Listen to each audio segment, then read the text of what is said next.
बिस्मिल्लाहिर्रहमानिर्रहीम। अस्सलाम वालेकुम। आप सब कैसे हैं? अल्लाह के फजलो करम से सब लोग ठीक होंगे। आज मैं बनाने लगी हूँ चोलस्तानी कढ़ाई। अगर मेरी वीडियो अच्छी लगती है तो लाल सब्सक्राइब का बटन दबाएं, साथ बेल का बटन दबाएं ताकि मेरी हर आने वाली नई वीडियो आपको सबसे पहले फ्री में मिले। ਉਹਦੇ वास्ते मैं 1 किलो चिकन लिया वा और मैं इन्हें बनाना शुरू कर दी। नाल नाल तुहानू सारियां चीज़ां दसूंगी। बिस्मिल्लाहिर्रहमानिर्रहीम। कढ़ाई में रखती है चुल्हे ते, अग जलाती हूँ। मैं इहदे विच डाल देनी ऑयल।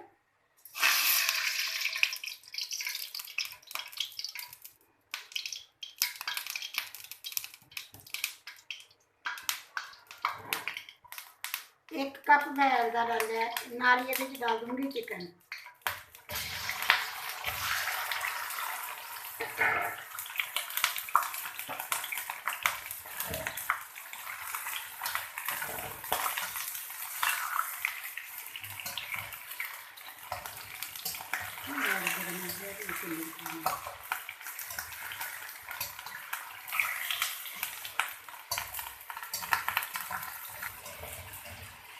बिस्मिल्लाहिर्रहमानिर्रहीम। मैं चिकन डाल दिता, नाल में डाल देनी है नमक।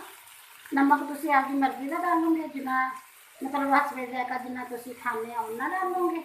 मैं ये अद्धे तो थोड़ा जहा ज़्यादा चम्मच डाल लिया।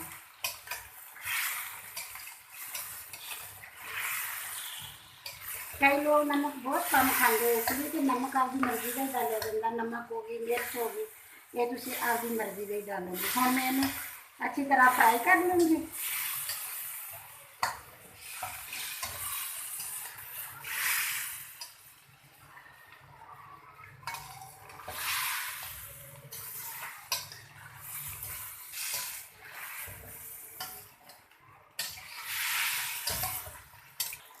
बिस्मिल्लाहिर्रहमानिर्रहीम। चिकन मैं फ्राई कर लिया। हम मेरे विच डाल देने 1 चम्मच लसन का, 1 चम्मच अदरक का पेस्ट। लसन की अदरक की पेस्ट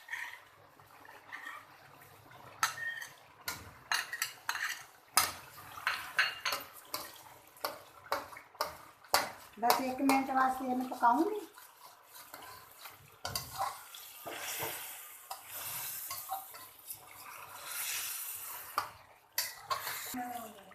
बिस्मिल्लाहिर्रहमानिर्रहीम। लसन अदरक का पेस्ट पा के मैं 1 मिनट वास्ते पकाया। हम मेरे डाल देनी है टमाटर। मैं टमाटर कट के सारे दो दो कर लिया।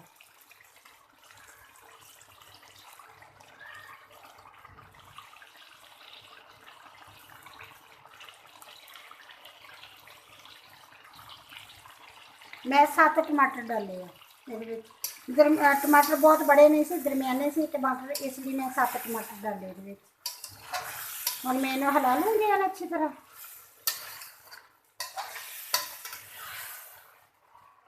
फिर ये मैं मसाले डाल दूँगी। मसाले कुछ इस तरह डालूँगी।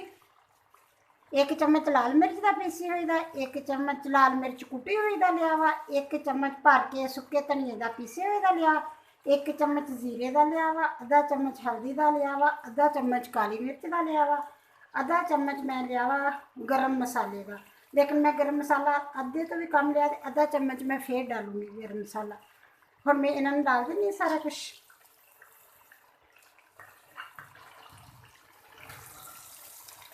और मैं अच्छी तरह मिक्स कर लूँगी।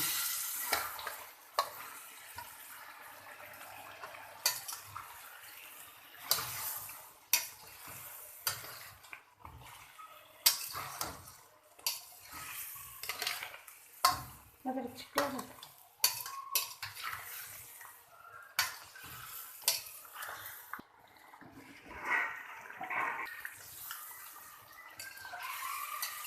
10 मिनट मैं इन्हू कवर करूँगी, लेकिन मैं 1-2 दफ़ा इन्हू कट के खोल के चैक करूँगी। जिमें ये प्याज़ों के उत्तों टमाटरों के छिलके नरम हो जाते हैं तो मैं छिलके उतार लूँगी। इन्होंने मैं कवर कर देनी है।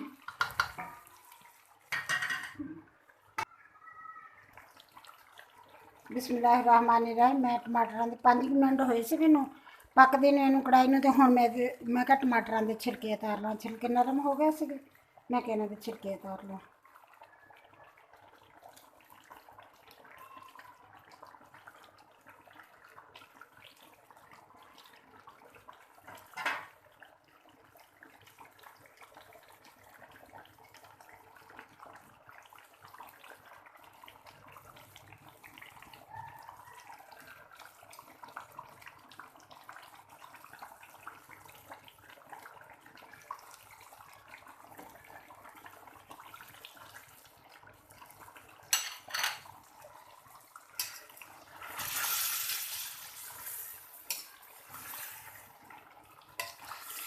हम जब टमाटर पानी छड्डन देना उससे पानी से बन जूगी।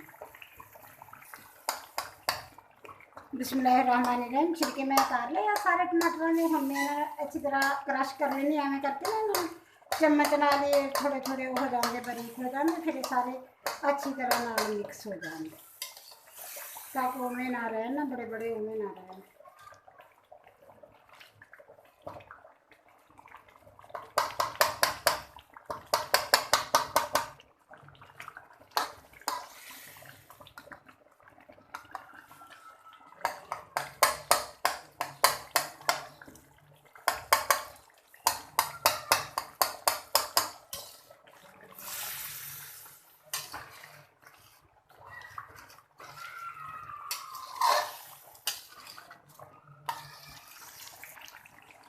बिस्मिल्लाहिर्रहमानिर्रहीम। टमाटरों का पानी खुश्क हो चलिया, हुण मैं इसमें डाल देनी सब्ज़ मिर्चा,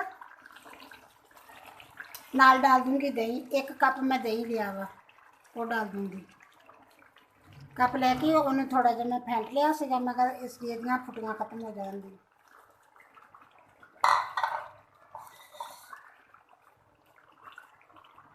और मैं फिर उन्नी देर भुनूंगी जिन्नी देर तक यदा दही का पानी ना खुश्क होगा।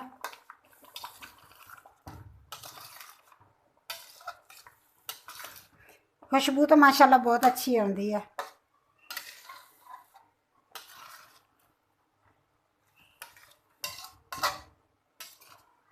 हुण फिर यदि मैं आँच तेज़ कर दूंगी, अगे हल्की करती सी, थोड़ी जी कम करती सी, हुण मैं फिर तेज़ करती आँच।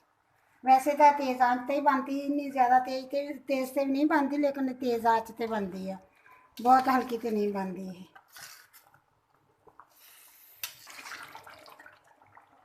बिस्मिल्लाहिर्रहमानिर्रहीम। बस दही का पानी खुश्क हो चलिया माशाल्लाह, बन भी बहुत सोहनी चली है, इन्नी खुशबू माशाल्लाह आती है बहुत ज़्यादा। बस जिन्ना क देर 2-3 मिनट होर मैं इन्हूं पकाऊंगी, पानी खुश्क हो जूगा दही का, तो फिर मैं तुहानूं अगे दिखाऊंगी।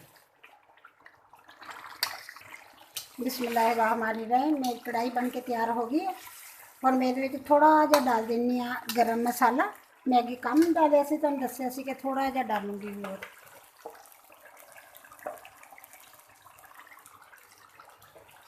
आधी चम्मच डालूंगी।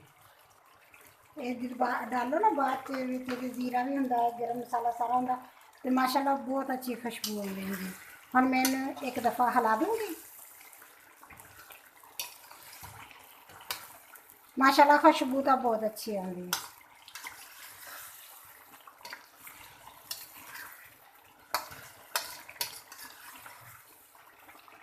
और एक मैं डाल दूँगी थोड़िया सब्ज़ मिर्चा,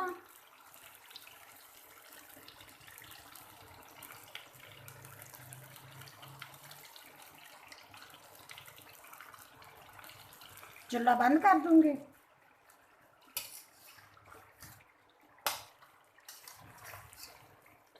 माशाल्लाह मेरी चुलस्तानी कढ़ाई बन के तैयार हो गई है, माशाल्लाह बहुत अच्छी बनी है।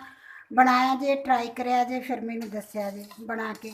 मैं अगे भी बहुत सारिया कढ़ाइयाँ बनाई हैं तो तुहानूं बहुत पसंद आईयां, मेरे व्यूअर्स नूं सारिਆਂ नूं बहुत पसंद आईयां। इसलिए मैं क्या अगे होर भी बना के, रमज़ान का महीना है इसलिए ये बहुत जल्दी बन जाती, 10-15 मिनटां च बन जाती है। मेरा ख्याल 15 मिनट लगे होने मैनूं बनाउण लगी नूं, 15 मिनट च बन जाती, बस उन्नी देर ही लगती जिन्नी देर चिकन नहीं गलता। चिकन माशाल्लाह बहुत अच्छी तरह गल गया वा। अगर मेरी वीडियो पसंद आए लाइक करना, शेयर करना, सब्सक्राइब करना। अल्लाह हाफिज़।